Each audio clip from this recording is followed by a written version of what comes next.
I just thought before we get going with District 9, I'd give you a little bit of an update on The Hobbit. We're about, because everything's a process, it's a pipeline, and we're about 3 or 4 weeks away from delivering our first draft of the script of the first movie to Warner Brothers, because the film's not greenlit yet.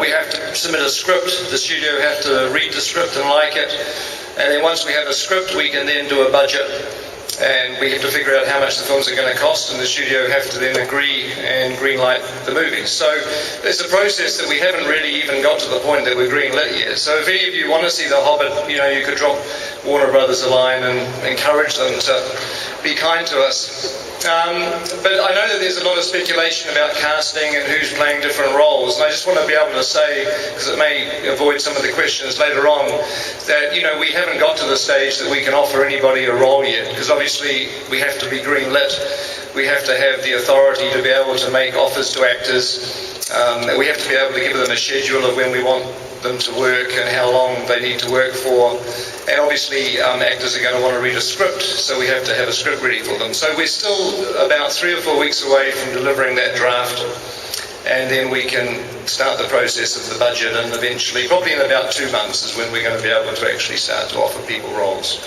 So despite everything you might have read and all the gossip and everything else, they literally, honestly, have not offered anybody a role in the film at this stage. We are doing 2 movies, just to clarify that The Hobbit, because one of the things which is interesting is, as you know, obviously Tolkien wrote The Hobbit first in 1936, and then about 20 years later he published Lord of the Rings, and he had expanded and developed the world of Middle-earth way bigger and larger and more detailed than he knew about when he wrote The Hobbit, and he did a lot of retrospective detailing. So The Lord of the Rings, the novel, contains a lot of information about what was happening during the years of The Hobbit and events that were happening outside of that particular storyline, but things that were happening behind the scenes in Middle-earth and the geopolitics and things. And so Tolkien never got to combine that together in one book. But one of the things we were really excited about when we got to be thinking about it is we can take that expanded information that he developed later on and we can apply it to The Hobbit and sort of make it fuller and more epic and sort of really put The Hobbit in the context of the greater activity that's happening in Middle-earth at that time. So to do all that, and we figured that we really need 2 epic films to be able to really tell that story.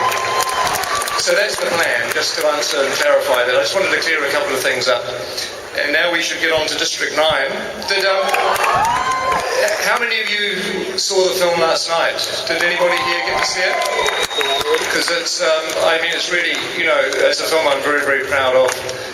And the first person I'd like to introduce is the lead actor of the film. I should just say that when, it was